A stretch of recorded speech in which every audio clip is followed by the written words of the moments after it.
ചിരവൈരികളായ ഇംഗ്ലണ്ടിനെ തകർത്ത അർജന്റീന തുടർച്ചയായ രണ്ടാം ലോകകപ്പ് ഫൈനലിലേക്ക് യോഗ്യത നേടിയിരിക്കുകയാണ്. ടൂർണമെന്റിലുടനീളം മികച്ച ഫോമിലുള്ള നായകൻ ലയണൽ മെസ്സി ഇംഗ്ലണ്ടിനെതിരെ 2 മാന്ത്രിക അസിസ്റ്റുകളോടെയാണ് ടീമിന്റെ വിജയശില്പിയായത്. ഇതോടെ ഫുട്ബോൾ ലോകത്ത് വീണ്ടും ഒരു ചർച്ച സജീവമാവുകയാണ്. ലയണൽ മെസ്സിക്ക് ഇത്തവണയും ഗോൾഡൻ ബോൾ സ്വന്തമാക്കാൻ സാധിക്കുമോ? ഇതോടൊപ്പം ലോകകപ്പ് വിജയവും ഗോൾഡൻ ബൂട്ടും മെസ്സി നേടുമോ? 2014-ലും 2022-ലും ലോകകപ്പിലെ മികച്ച താരത്തിനുള്ള ഗോൾഡൻ ബോൾ നേടിയ മെസ്സിക്ക് മൂന്നാമതൊരു ഗോൾഡൻ ബോൾ കൂടി നേടാനായാൽ അത് ഫുട്ബോൾ ചരിത്രത്തിലെ തകർക്കാൻ പറ്റാത്ത റെക്കോർഡായി മാറും. ലോകകപ്പിലെ ഏറ്റവും മികച്ച കളിക്കാരന് നൽകുന്ന ഗോൾഡൻ ബോൾ റേസിൽ ലയണൽ മെസ്സി തന്നെയാണ് ഇപ്പോൾ ഏറ്റവും മുന്നിലുള്ളത്. ഇംഗ്ലണ്ടിനെതിരെയുള്ള സെമി ഫൈനലിൽ ഉൾപ്പെടെ നിർണായക മത്സരങ്ങളിൽ അസിസ്റ്റുകളും ഗോളുകളുമായി മെസ്സി അർജന്റീനയെ മുന്നിൽ നിന്ന് നയിച്ചു. ടൂർണമെന്റിൽ ഏറ്റവും കൂടുതൽ ബിഗ് ചാൻസുകൾ സൃഷ്ടിച്ചതും അസിസ്റ്റുകൾ നൽകിയതും മെസ്സിയാണ്.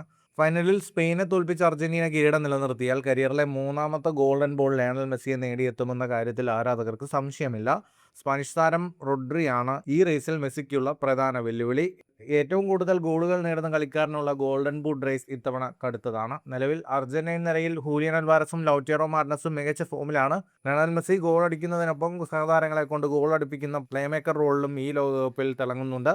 എങ്കിലും ഫൈനലിൽ സ്പെയിനെതിരെ മെസ്സി ഒരു മാസ് പ്രകടനത്തോടെ കൂടുതൽ ഗോളുകൾ അടിച്ചു കൂട്ടിയാൽ കിലിയൻ എംബാപ്പയെയും ഹാരി കെയ്നെയും മറികടന്ന് ഗോൾഡൻ ബൂട്ട് റേസിലും മെസ്സി ഒന്നാമതെത്താൻ സാധ്യതയുണ്ട്. ഫുട്ബോൾ ലോകത്തെ കൂടുതൽ വാർത്തകൾക്കും വിശേഷങ്ങൾക്കുമായി സ്പോർട്സ് കഫേ സബ്സ്ക്രൈബ് ചെയ്യുക.